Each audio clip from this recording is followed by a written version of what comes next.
கோவையில் தொழிலதிபர்களை மிரட்டி பணம் பறிக்க துடிக்கும் கொள்ளை கூட்டம். சட்டத்தை மதிக்காத களவாணிகள் களை எடுக்குமா காவல்துறை? இந்த உலகில் எத்தனையோ விசித்திரமான சம்பவங்கள் ஏதோ ஒரு இடத்தில் தினமும் நடந்து கொண்டுதான் இருக்கிறது. அதில் ஒவ்வொன்றும் ஒவ்வொரு ரகம். அதில் ஒன்றுதான் இப்போது நாம் பார்க்கப் போகிறோம். நமது நாட்டை பொறுத்தவரை உச்சபட்ச அதிகாரம் கொண்டது நீதிமன்றம்தான். ஆண்டி முதல் ஆளும் அரசாங்கம் வரை அனைவரும் சட்டத்திற்கு கட்டுப்பட்டவர்களே.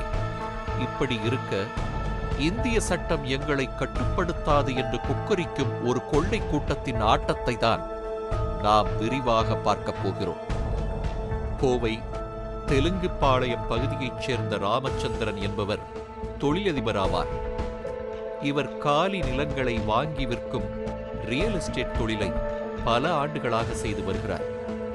கோவை மக்கள் சிலருக்கு பரிச்சயமான இவர் அவ்வப்போது பல்வேறு நலத்திட்ட உதவிகளை எந்தவித விளம்பரமும் இல்லாது செய்து வருபவர். ரியல் எஸ்டேட் தொழிலில் பல வருடங்களாக உள்ளதால் பல்வேறு இடைத்தரகர்களுக்கு நன்கு அறிமுகமானவர்.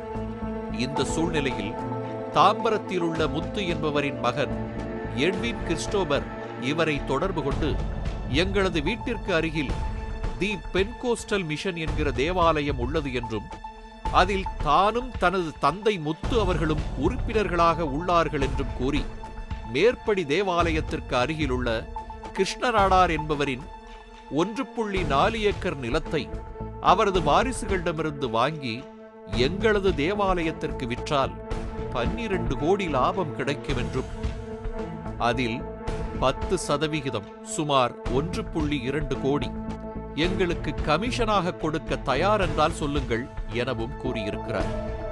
இவர்களது பேச்சை நம்பிய தொழிலதிபர் ராமச்சந்திரன் அவர்களது கூட்டு நிறுவனத்தின் பெயரில் கடந்த 18/5/2018 1.4 ஏக்கர் நிலத்தை கிருஷ்ணநாடார் அவர்களது வாரிசுகளிடமிருந்து வாங்கினார்கள்.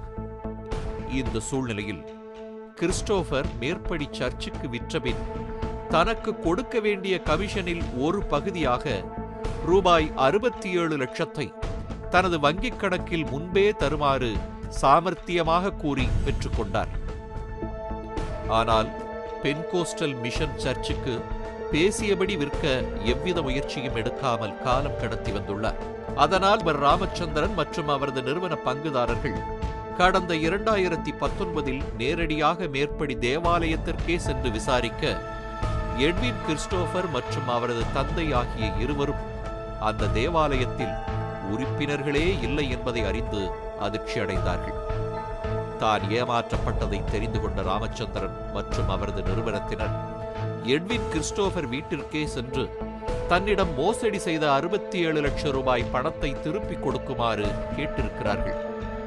ஆனால் கில்லாடி எட்வின் கிறிஸ்டோபரோ ராமச்சந்திரன் மற்றும் அவரது நிறுவனம் மேற்படி இடத்தை வாங்கியதற்கு 3 கோடி ரூபாய் கமிஷன் தருவதாக 18/6/2018 முன்தேதியிட்ட பதிவு செய்யப்படாத ஒரு பவர் பத்திரம் மற்றும் புரிந்துணர்வு ஒப்பந்தம் தயார் செய்ததோடு மேற்படி இடத்தில் தமிழ்நாடு வியாபாரிகள் சங்க பேரவையின் கிளை அலுவலகம் உள்ளதாக கூறி விளம்பர பலகை வைத்தும், உள்ளூர் அதிமுக கவுன்சிலரின் கணவர் மாணிக்கம், கோவை எட்வின் அசோசியேட் நிறுவனரும் தமிழ்நாடு வியாபாரிகள் சங்க பேரவையின் பொதுச் செயலாளருமான ஜி எட்வின் ஆகியோருடன் கூட்டு சேர்ந்து 3 கோடி கொடுக்க வேண்டும் என்று மிரட்டி வந்துள்ளார்களாம். வியாபாரிகளின் நலன் காக்க சங்கம் ஆரம்பித்ததாக கூறும் முத்துக்குமார், மேற்படி இடத்தில் மோசடி கும்பல் அத்துமீறி சங்கத்தின் பெயர் பலகையை நட்டு ரவுடியிசம், கட்ட பஞ்சாயத்து போன்ற சட்டத்திற்கு புறம்பான செயல்களை நாக்கூசாமல் செய்து வருவதை பார்க்கையில் இவர்களோடு முத்துக்குமாரும் தொடர்பில் இருப்பாரோ என்றும், இவர்கள் சங்கம் ஆரம்பித்ததன் நோக்கமே வியாபாரிகளை காப்பதற்காக அல்ல, அடுத்தவர் சொத்துக்களை அபகரிக்கத்தான் எனவும் எண்ணத் தோன்றுகிறது. மேலும் இதில் அதிர்ந்து போனவர் ராமச்சந்திரன் இது சம்பந்தமாக சென்னை சிசிபியில் தனது நிறுவனம் சார்பில் புகார் அளிக்க, மேற்படி மோசடி செய்ததாக கூறப்பட்ட நபர்கள் மீது FIR பதிவு செய்யப்பட்டதாம். பிறகு தனது நிறுவனத்தின் பெயரில் எட்வின் கிறிஸ்டோபர் மற்றும் அவரது கூட்டாளிகள் தயாரித்தது போலி ஆவணம் என்றும், அதில் உள்ளது எங்களது கையெழுத்து அல்ல என்றும் மறுத்துள்ளார். பிறகு ஹைகோர்ட் வழிகாட்டுதலின்படி அந்த ஆவணம் தடயவியல் ஆய்வகத்திற்கு அனுப்பப்பட்டு உண்மை கண்டறியப்பட்டதன் விளைவாக கிறிஸ்டோபர் மற்றும் அவரது கூட்டாளிகளுக்கு நீதிமன்றம் பிணையில் வெளிவர முடியாதபடி வழக்கு பதிந்து சிறைக்கு அனுப்பியது. மேலும் எட்வின் கிறிஸ்டோபர் மீது இதுபோல பல்வேறு மோசடி வழக்குகள் இருப்பதை கண்டறிந்து அவரை காவல்துறை குண்டர் சட்டத்தில் அடைத்தது. சில மாதங்கள் கழித்து புழல் சிறையிலிருந்து வெளியே வந்த எட்வின் கிறிஸ்டோபர் கடும் கோபம் கொண்டு தன்னை குண்டர் சட்டத்தில் சிறைக்கு அனுப்பிய ராமச்சந்திரனை விடக்கூடாதென்று கோவையைச் சேர்ந்த ஜி எட்வின் என்பவரின் உதவியோடு பழிவாங்க திட்டமிட்டிருந்தாராம். இதற்கிடையே தொழிலதிபர் ராமச்சந்திரன் அவர்கள் கோவையைச் சேர்ந்த ஆறுமுக ஆசாரி என்பவரின் வாரிசுகளிடமிருந்து 2015 வருடம் 6.46 ஏக்கர் நிலத்தை வாங்கியிருந்தார். அவர் வாங்கியிருந்த அதே இடத்தை வடவள்ளியைச் சேர்ந்த கைவினைஞர் முன்னேற்ற கட்சியின் பொதுச் செயலாளரான பி கனகராஜ் என்பவர் 2012 வருடமே 15 லட்சம் ரூபாய்க்கு ஒப்பந்தம் போட்டு 10 லட்சம் ரூபாய் முன்பணம் கொடுத்துள்ளதாகவும் மீதமுள்ள 5 லட்சம் மட்டும் கொடுக்க வேண்டிய நிலையில் ஒப்பந்தப்படி 6.46 ஏக்கர் நிலத்தை ஆறுமுக ஆசாரியின் மனைவி பங்கஜம் என்பவர் கிரயம் செய்ய மறுக்கிறார் என கோவை மாவட்ட நீதிமன்றத்தில் வழக்கை யாருக்கும் தெரியாமல் தாக்கல் செய்து நடத்தியும் வந்துள்ளார் கனகராஜ். இந்த வழக்கு எண் OS 577/2013. 2015 6.46 ஏக்கர் இடத்தை வெறும் 15 லட்சம் ரூபாய்க்கு கிரைய ஒப்பந்தம் போட்டதாக சொல்லியதிலிருந்தே கனகராஜ் எப்பேற்பட்ட களவாடி என்பது விஷயமறிந்தவர்களுக்கு புலப்படும். இது பற்றி ஆரம்பத்தில் தெரியாவிட்டாலும் பின்பு சுதாரித்து தெரிந்து கொண்ட ஆறுமுக ஆசாரியின் வாரிசுகள் நீதிமன்றத்தில் கனகராஜ் செய்துள்ள ஒப்பந்தம் தவறானது என்றும் ஆறுமுக ஆசாரியின் குடும்ப உறுப்பினர்களான 10 பேருக்கு மட்டுமே அந்த இடம் சேர வேண்டியது என்றும் இதில் கனகராஜ் என்பவர் ஆறுமுக ஆசாரியின் மனைவி பங்கஜம் என்பவரிடம் பொய் சொல்லி கை நாட்டு வாங்கி சொத்தை ஏமாற்ற பார்ப்பதாக வழக்கு தொடுத்தவர். வழக்கு எண் OS 185/2015. இதனால் திட்டமிட்டு மோசடி செய்து ஏமாற்ற நினைத்த கனகராஜின் எண்ணம் நிறைவேறவில்லை. இதற்கு காரணம் ராமச்சந்திரன் தான் என விரக்தி அடைந்த நிலையில் இருக்க ஏற்கனவே ராமச்சந்திரனை பழிவாங்க வேண்டும் என்கிற எண்ணத்தில் இருந்த எட்வின் கிறிஸ்டோபர் கோவையைச் சேர்ந்த ஜி எட்வின் ஆகியோருடன் கனகராஜ் என்பவரும் கூட்டு சேர்ந்து மிகப்பெரிய கூட்டு சதித்திட்டம் தீட்டி வந்துள்ளார்களாம். இச்சூழ்நிலையில் 15/2/2021 அன்று கோவில் பாளையத்தைச் சேர்ந்த கலைவாணி என்பவர் மண்ணெண்ணெய் ஸ்டவ் வெடித்து கோவை மருத்துவமனையில் அனுமதிக்கப்பட்டிருந்ததாகவும் அதன் பின்பு மேல் சிகிச்சைக்காக திருவண்ணாமலை அருகே உள்ள செங்கம் என்ற ஊருக்கு கூட்டி சென்று சிகிச்சை பார்த்ததாகவும் அங்கு சிகிச்சை பலனின்றி அவர் 23/2/2021 அன்று இறந்து விட்டதாகவும் கூறப்படுகிறது. மேலும் கலைவாணியிடம் 16/2/2021 அன்று நீதிபதி முன்பு மரண வாக்குமூலம் வாங்கப்பட்டதாகவும் அதில் கலைவாணி அவர்கள் இந்த விபத்திற்கு யாரும் காரணமில்லை என்றும் ஸ்டவ் வெடித்ததில்தான் தனக்கு தீப்பிடித்ததாகவும் கூறியுள்ளதாகவும் சொல்லப்படுகிறது. இந்நிலையில் 6 மாதம் கழித்து 24/8/2021 அன்று சுமார் இரவு 10:30 மணியளவில் +1-850-631-4192 என்ற எண்ணிலிருந்து புகைப்படத்துடன் ஒரு செய்தி ராமச்சந்திரன் அவர்களின் கைபேசிக்கு வந்ததாகவும் மேலும் இதுபோன்ற செய்தி வெளிவராமல் இருக்க 3 கோடி ரூபாய் தர வேண்டும் என்று பதிவிட்டிருந்ததாகவும் ஆனால் அந்த செய்தி படித்த சில நிமிடத்திலேயே அழிக்கப்பட்டு விட்டதாகவும் கூறினார். பிறகு அவர் அந்த முகநூலில் பார்த்தபோது அதில் தன்னை பற்றி திட்டமிட்டு உள்நோக்கத்தோடு வீடியோவுடன் கூடிய தவறான செய்தி பரப்பப்படுவதைக் கண்டு அதிர்ந்து போன அவர் 25/8/2021 கோவை மாநகர காவல் கண்காணிப்பாளர் அவர்களிடம் புகார் ஒன்றை கொடுத்துள்ளார். அதன் மீது எடுக்கப்பட்ட விசாரணைக்கு பின்புதான் இறந்து போன கலைவாணி என்பவர் ஆறுமுக ஆசாரியின் மகனான பாலகிருஷ்ணன் என்பவரது மகள் என தெரிய வந்ததாக கூறினார். மேலும் அவர் கூறுகையில், ஆறுமுக ஆசாரியின் வாரிசுகளுக்குள் 2015ஆம் ஆண்டிலிருந்தே கருத்து வேறுபாடு இருந்ததால் வெவ்வேறு வழக்கறிஞர்களை வைத்து இரு பிரிவுகளாக வழக்குகள் நடத்தி வந்துள்ளனர் என்றும், அதில் நாங்கள் ஆறுமுக ஆசாரியின் 3 ஆண்மக்களின் வாரிசுகளுடன், அதாவது ஏ ஜெயபால், ஏ ஷண்முகம், ஏ துரைசாமி, இந்த 3 வாரிசுகளுடன் மட்டுமே தொடர்பில் இருந்தோம் என்றும், கலைவாணி என்பவரை ஒரு முறை கூட பார்த்ததில்லை என்றும் கூறினார். மேலும் அவர் கூறுகையில், விளாங்குறிச்சி கிராமம் சர்வே எண் 364, 392 மற்றும் 393 ஆகியவற்றில் உள்ள நிலம் ஸ்ரீ காளியப்பா டிரஸ்டுக்கு சொந்தமானது என 2010ஆம் வருடத்தில் சென்னை உயர்நீதிமன்றம் தீர்ப்பளித்துள்ளது எனவும் கூறினர். பிறகு காளியப்பா டிரஸ்ட் வகையரா 98ஆம் ஆண்டு நீதிமன்றத்தில் ஆள்மாறாட்டம் செய்து எங்களுடைய சொத்துக்களை ஏமாற்றிவிட்டதாக கூறி புதிதாக 2013ஆம் வருடம் தொடங்கி 9 வழக்குகளை ஆறுமுக ஆசாரியின் வாரிசுகள் தாக்கல் செய்துள்ளனர். இந்த வழக்குகள் உச்ச நீதிமன்றம் வரை சென்று பின்பு உச்ச நீதிமன்ற வழிகாட்டுதலின்படி 2016இல் மீண்டும் உயர்நீதிமன்ற மறு விசாரணைக்கு உட்படுத்தப்பட்டு விசாரிக்கையில் 1998 முதல் 2010 வரை நடந்த வழக்குகளை ஆறுமுக ஆசாரியின் வாரிசுகள்தான் நாகம்மாள் தரப்புடன் சேர்ந்து வழக்கு நடத்தியுள்ளனர். ஆனால் உண்மைகளை மறைத்து நீதிமன்றத்தில் மோசடி செய்துள்ளனர் என கூறி அவர்களுக்கு உயர்நீதிமன்றம் 1/8/2019 அன்று 5 லட்சம் ரூபாய் அபராதம் விதித்ததாகவும், 2013ஆம் வருடம் ஆறுமுக ஆசாரியின் வாரிசுகள் தாக்கல் செய்த வழக்கு எதுவும் செல்லத்தக்கது அல்ல என தீர்ப்பளித்ததோடு அவர்களுக்கு விதித்த அபராத தொகையை 4 வாரங்களுக்குள் கட்ட வேண்டும் என நீதிமன்றம் கடுமையாக உத்தரவிட்டிருந்ததாகவும் கூறப்படுகிறது. இந்த வழக்கின் எண் OS 2688/2013.